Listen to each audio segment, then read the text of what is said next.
Hi everyone, this is Bhavna Gupta and welcome back to my YouTube channel। और आज मैं आपको इस वीडियो में रेशियो एंड प्रपोर्शन के बारे में बताऊंगी। हम डिस्कस करेंगे इस टॉपिक को। आप सभी जानते हैं कि ये जो टॉपिक है मैथ्स में इम्पॉर्टेंट है और इससे रिलेटेड क्वेश्चंस आपको एग्ज़ाम में डेफिनेटली देखने को मिलते हैं। तो आज हम इसके बारे में सीखेंगे और मैं आपको बेसिक से स्टार्टिंग से बताऊंगी कि एक्चुअली में रेशियो क्या है, प्रपोर्शन क्या है और इससे रिलेटेड प्रॉब्लम्स को भी हम सॉल्व करेंगे। तो लेट्स स्टार्ट। सबसे पहले हम बात करते हैं रेशियो की। देखिए जो रेशियो है ना, रेशियो क्या होता है? दो नंबर रेशियो में कब कहे जाते हैं? इसको अगर मैं डिफाइन करूं तो कह सकते हैं कि अगर मैं इसे डिफाइन करूं रेशियो को, तो कंपैरिजन बिटवीन टू और मोर क्वांटिटीज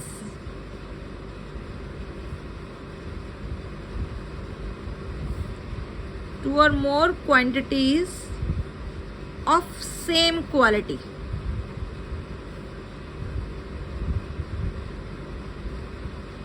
ठीक है, तो रेशियो को अगर मैंने डिफाइन किया है तो जो डेफिनेशन मैंने लिखी है वो है कंपैरिजन बिटवीन टू और मोर क्वांटिटीज ऑफ सेम क्वालिटी। मतलब कोई भी दो क्वांटिटी का हम कंपैरिजन करते हैं रेशियो में जो कि सेम क्वालिटी की हो। ठीक है, तो जैसे कि अगर मान लो A रेशो B है, तो ये हमारी दो क्वांटिटी हैं, A अलग है और B अलग है और ये इनकी जो क्वालिटी है वो सेम है। इस तरीके से हम इनका कंपेयर करते हैं रेशो में। और ये जो दो डॉट्स मैंने बनाए ये रेशो का साइन होता है, तो हम इसे रीड इस तरीके से करेंगे A रेशो B। ठीक है, रेशो को हम इस तरीके से भी लिख सकते हैं, जैसे कोई डिवीज़न की फॉर्म में हो A/B, तो उसको भी हम रेशो में ही कहेंगे, उसे भी हम इस तरीके से लिख सकते हैं A रेशो B। ठीक है, तो एक तरीके से ये दो जो क्वांटिटीज़ होती हैं उनका कंपैरिजन ही होता है। डिवीज़न में भी हम एक्चुअली कंपैरिजन ही करते हैं। तो ये हमारा होता है रेशो। अगर मैं आपसे कहूँ कि 4:6, ये हमारा एक रेशो में दिया हुआ नंबर है, जिसमें क्या होता है, अगर हम इसे, जैसे ये 4 है और ये 6 है, ये दोनों नंबर 2 से डिविजिबल हैं, तो अगर हम रेशियो को सिंपलेस्ट फॉर्म में लिखना चाहते हैं या शॉर्टेस्ट फॉर्म में लिखना चाहते हैं, तो हम अगर वो डिवाइड हो रहे हैं किसी भी अपने फैक्टर से, तो हम उसे डिवाइड भी कर सकते हैं। जैसे ये 2 जा 4 और 2 3 जा 6, तो इसका जो सिंपलेस्ट फॉर्म आ गई इस रेशियो की वो है 2:3। तो ये था हमारा रेशियो। तो रेशियो आप लोगों को क्लियर हुआ होगा। रेशियो होता है कोई भी दो क्वांटिटीज़ का comparison which is in same quality, जैसे कि A रेशो B, 4:6, 8:10, एनीथिंग, कुछ भी, कोई भी नंबर रेशियो की फॉर्म में दिया हो जिसमें दो क्वांटिटीज़ का कंपैरिजन हो रहा हो। ठीक है, okay. Now what is proportion? देखिए प्रपोर्शन की अगर बात करें, proportion is related to ratio. जिसे रेशो समझ में आ जाएगा वो प्रपोर्शन को इजीली समझ सकता है। प्रपोर्शन की बात करें तो प्रपोर्शन दो रेशो को तब कहा जाता है, दो रेशो प्रपोर्शन में तब कहे जाते हैं। देखिए प्रपोर्शन का मतलब होता है जब एक रेशो A रेशो B अगर इक्वल है C रेशो D के, मीन्स दो रेशो में जो नंबर दिए हुए हैं अगर वो आपस में इक्वल हो जाएं तो हम उन्हें प्रपोर्शन कहेंगे। ठीक है, तो प्रपोर्शन जो है एक्चुअली रेशो से जुड़ा हुआ है। रेशो को समझना ज़रूरी है प्रपोर्शन के लिए।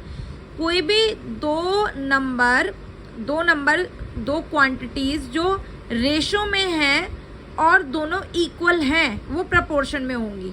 ठीक है, जैसे अगर मैं कहूँ 2:3 इक्वल्स टू 4:6।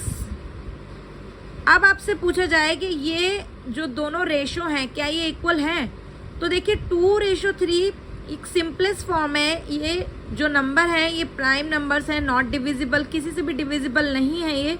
लेकिन 4:6 के फैक्टर हैं, और ये जब इसे सिंपलेस्ट फॉर्म में कन्वर्ट करेंगे तो इसका जो रेशो आएगा वो सिंपलेस्ट फॉर्म में आएगा 2:3, यानी कि 2:3 4:6 के एक तरीके से इक्वल था, तो हम इन्हें क्या कह सकते हैं, प्रपोर्शन, यानी कि 2:3 4:6 आपस में प्रपोर्शनल रेशो है। ठीक है, तो ये हमारा डिफरेंस था between ratio and proportion. Ratio होता है कोई भी दो क्वांटिटीज का जिनकी क्वालिटी सेम है उनका कंपैरिजन, और प्रपोर्शन होता है दो रेशो के इक्वल होने की कंडीशन।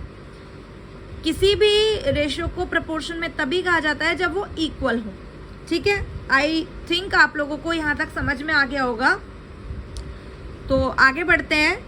अब देखिए, मैंने आपको बता दिया प्रपोर्शन का साइन, और बता देती हूँ, जिस तरीके से रेशो में सिंगल 2 डॉट लगते हैं, इसी तरीके से प्रपोर्शन में रेशो के डबल डॉट लगते हैं। मीन्स अगर मैं कहूँ कि A:B प्रपोर्शन में है C:D के, तो प्रपोर्शन के लिए डबल डॉट का साइन लगेगा, यानी कि C:D के प्रपोर्शन में है। A:B C:D प्रपोर्शन में है, ये प्रपोर्शन का साइन है। ठीक है, तो ये हमारी बात हो गई रेशो और प्रपोर्शन की। अब जैसे कि अब ये आपको समझ में आ गया।